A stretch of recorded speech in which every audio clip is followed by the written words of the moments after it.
Run.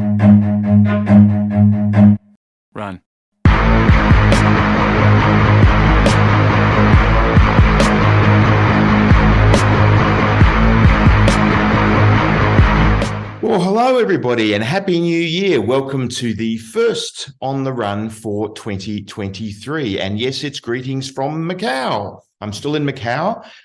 Been in Macau over the Christmas break and spent the last 2 weeks of December when the IAG office was closed. We do that every year in Macau. And actually, I've decided to stay in Macau until Chinese New Year, which is very early this year. I think it's around January 22, to help with a few things and do a bit of planning for the year, and including helping with the launch of our new Macau CSR project, MacauCSR.com. Go check it out. That's not being run by IAG. That's being run by oMedia. And you can subscribe for free there and get a weekly newsletter all about Macau CSR efforts and non-gaming efforts, which is a big, big thing. And yes, let's move on to the Macau concessions. What happened over the break? A lot happened over the break. So a bunch of stuff with the new Macau concessions. Finally, the old concession period is over. We're into the new concession period, which began 4 days ago on the 1st of January. Yes, I'm recording this on the 5th of January, but you're probably watching on the 6th of January or later. And on the 16th of December, the Big Six all signed their contracts. Those contracts were published in the Macau Gazette.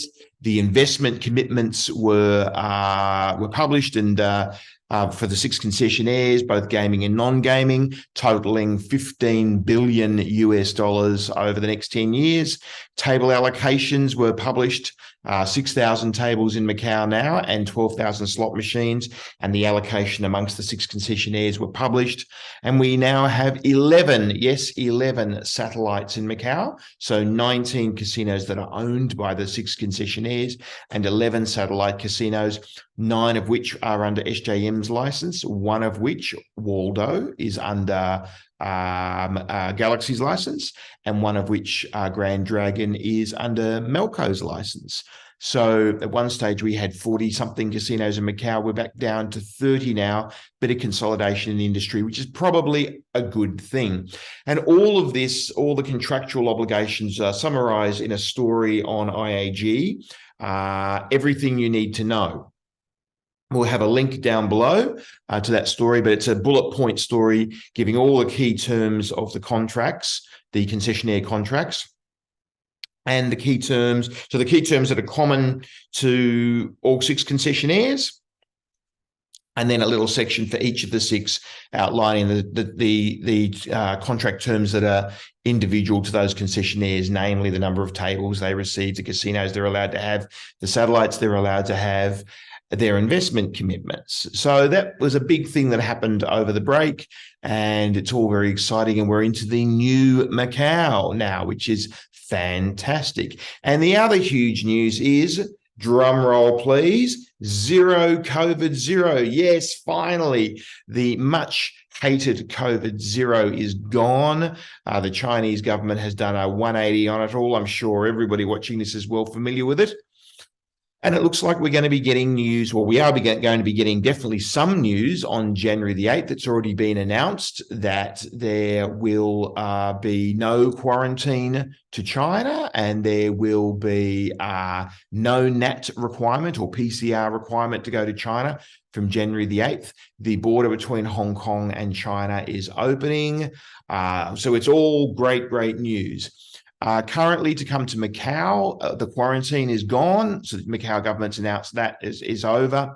It's 5 days yellow code, which is really very, very simple. So now you can come to Macau, no quarantine, straight in like normal. Your health code on your phone goes to yellow. It's yellow for 5 days. You do a rat test every day for 5 days. You just do it yourself. Buy a box of 5. It's like 100 mop or something for a box of 5.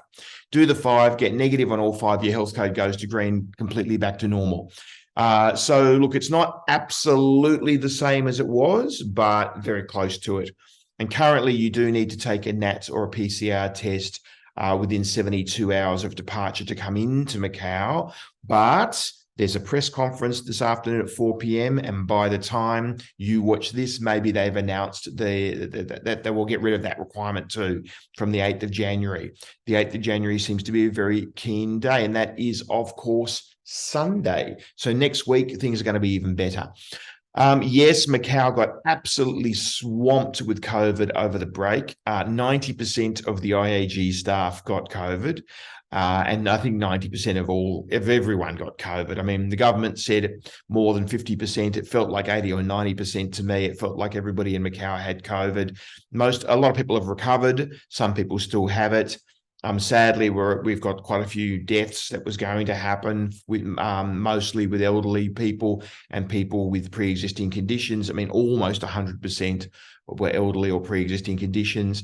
There are some serious cases, but the numbers are relatively low compared to the population. And it's just, something we have to go through to get past COVID. Everywhere else in the world has done it. And now finally China is doing it, and therefore Macau is doing it. So we were so heavily swamped that, of course, staffing the properties was very difficult. Many properties had to close many of their restaurants, much of their hotel capacity, etc., etc. But now the staff is coming back, which is great. The Hong Kong Macau ferry is back. Yes, the Hong Kong Macau ferry is currently running, but at a very, very limited rate between Hong Kong Airport and the Cotai side, the new ferry terminal, and not the Macau side. Just 2 sailings over and back a week at the moment on Fridays and Sundays, but that will soon ramp up. And we're expecting an announcement any day now that the Shun Tak terminal is back open in Hong Kong. And I think initially they'll be sailing to the new terminal on Cotai side, the type of ferry terminal. But then they will be opening the Macau side ferry terminal, and we will eventually get back to normal, which is great.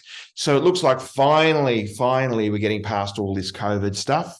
The share prices have bounced back. So if you hold shares in the concessionaires, you're happy. They're sort of back up 50% from their trough, their lows in the crash that we had, that we sort of saw beginning that day that there was a massive wipeout back in September 20, or was it August or September? Can't remember. 2021, where they lost a huge percentage in a single day, and they've been down pretty much ever since, and including some more crashes since then. But the trough in that period, we're up 50% from that trough in the last just a few weeks. There's been big rises in the share prices, which are great. Then, of course, not back to anywhere like where they were, but they're moving in the right direction, which is fantastic news. So anyway, a big on the run about Macau. A few things, other things outside. Well, first of all, one more thing in Macau. We got the final GGR figure for the year on January 1, of course, and the total Macau GGR for 2022 was $5.3 billion US. Wow. A very small number. Smallest number since 2004. So the smallest number, you have to get a number that small, you have to go back to a time where there were none of the new casinos open for the full year. So the Sands Macau was the first casino to open under the new concessions, under the new liberalisation, and it opened in 2004. Its first full year was 2005. Every year from 2005 onwards has been bigger than 2022. So, I mean, that's just a disastrous year for the industry. 2023 clearly will be better. How much better? Well, that's a matter of conjecture. Personally, I only think it's going to be about 9 billion, but let's see. I mean, who knows? We don't know. But anyway, we've got that horrible year behind us. It's in the rear vision mirror, and let's move forward now with 2023 and see how we can go. Some interesting news this morning. New York City is fast tracking the licensing process for 3 downstate casinos, or 3 New York City casino licenses. What's that got to do with inside Asian gaming? Well, Genting will most likely get one of those licenses, I would imagine, given that they already run a machines-only casino in New York State, and MGM is the other hot favorite for a license there, which if those two were to get two of the three, that would be one more up for grabs. So let's see. Very, very interesting to have casinos in New York City in the future. Well, the only other thing I would say is that, look, we're very, very excited here at IAG about 2023. 2022 was a disaster year for us, just like it was for everybody else. We're really excited. Trade shows are back. Events are back.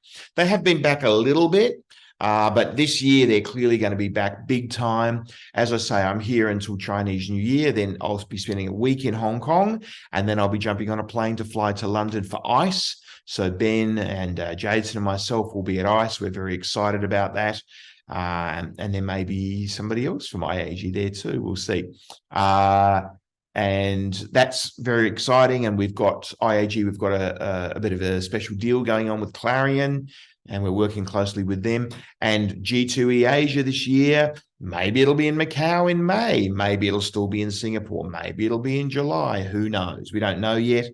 AGE in Sydney in August. We're very excited about that. We played a reasonably substantial role last year. We published our Inside AGE publication. We very much hope we'll be doing that again this year. Not 100% confirmed yet, but I'm sure we will be.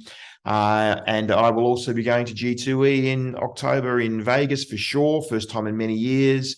MGS in November could be a fully fledged show back to normal. And this year we were having, not only will we be having MAD in Macau, but we'll be having MAD in Manila as well. And of course, there's always the Power 50. So it's a big, big action-packed year coming up for IAG. Hopefully it's a big action-packed year coming up for all of you, all of your properties, be they in Macau or the Philippines, Australia, Singapore, or anywhere else throughout the Asia-Pacific region, or whether you be a supplier or somebody else connected to the industry in some other way. I wish you a fantastic 2023. Have a great weekend, and we'll see you next week for next week's On the Run. Bye for now. See ya.